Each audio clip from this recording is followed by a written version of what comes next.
Hi, I'm Tim. Welcome to Watchbox, and thanks for logging on. If you love this watch, email me, tmosso@thewatchbox.com. It's in the description below.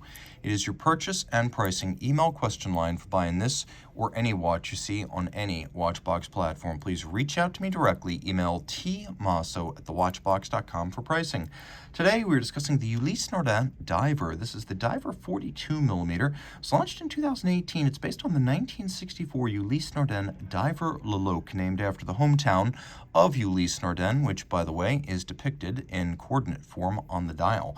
42 millimeters in diameter in stainless steel. The watch is 12.2 millimeters thick, 47.5 millimeters from lug tip to lug tip, with a nice broad and modern 21 millimeter spacing between the lugs. Throw the watch on the wrist. My wrist is 16 centimeters circumference, oval and flat over the top. You can see it really doesn't come anywhere near the edge of my wrist, being under 48 millimeters lug to lug. I could recommend this watch for a 14 centimeter circumference wrist and maybe even a 13.5 centimeter circumference wrist.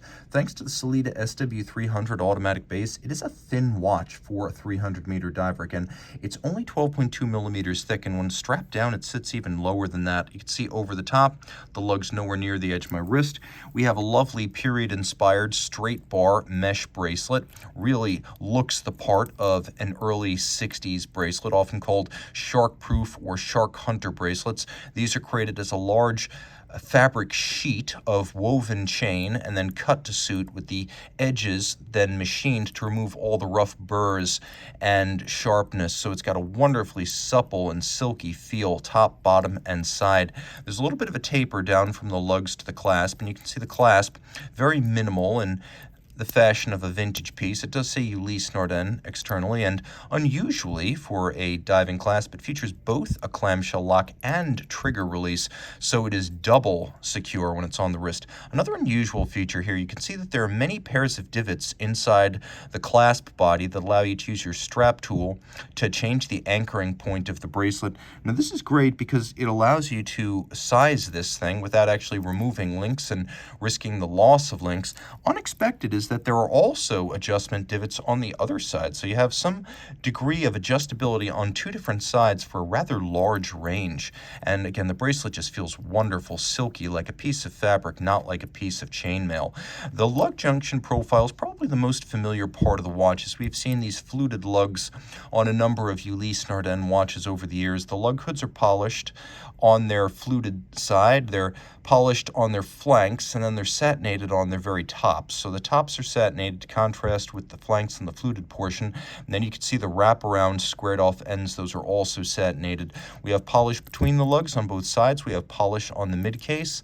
You can see that as a nod to the marine chronometers or navigation clocks that made Ulysse Nardin famous, we have an individual numbering plaque on the side held by fired blue bolts. Again, this is a nod to the way the old marine chronometers were made at Ulysse Nardin. It is those marine chronometers that are responsible for Ulysse Nardin adopting the anchor logo for its nautical heritage. You'll see that on the dial, but you'll also see it on the crown. Note this is a vintage-inspired watch, so a big crown, no-guard profile, screw-down crown. It is 300 meters water-resistant. You can see that the bezel features both satin and polish on its knurling. It is a 120 click bezel that is very subtle. It's got a real sense of refinement.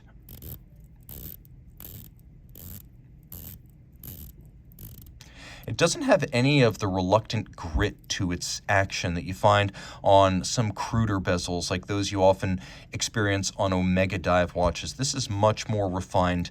It also features a wonderfully loomed dial, and as you can see, a well-loomed index on the bezel. So you have your 0 to 60 minute count up reference, which you can use for timing your dive or just about anything. Also, another feature that I like to see on a diver is 3 hands loomed with running seconds visible. This way you know in the dark and in the depth whether your watch is still keeping time. The dial has a wonderfully matte, vaguely granular, almost sandpaper-like texture for the dial. You have the latitude and longitude of the town of Locle. A good move by UN. You can see that there is a date disc that uses the same color printing as the dial and a base color that is the same color as the dial itself. And you can also appreciate, let me show you this, that the font used for the 5 on the wheel is the same as the font used for the 5 on the bezel. Little things like this are important on a watch. You can also see that all the indices are appliqué. They are rhodium-plated steel for a lovely and lustrous presence.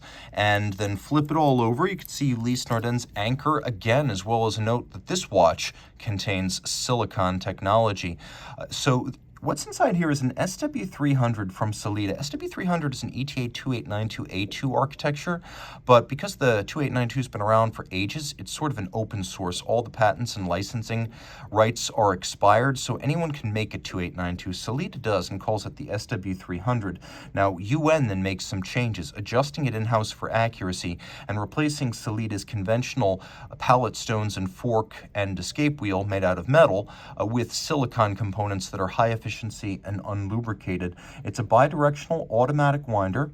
It has a 42-hour power reserve, stop seconds, a quick set date. It's got that unlubricated high-efficiency silicon escapement, pivots on 25 joules, and beats away at a 4 hertz beat rate or 8 beats per second. Reach out to Team Mosso at thewatchbox.com for purchase and pricing details of this dive watch from the newly independent Ulysse Nardin manufacturer.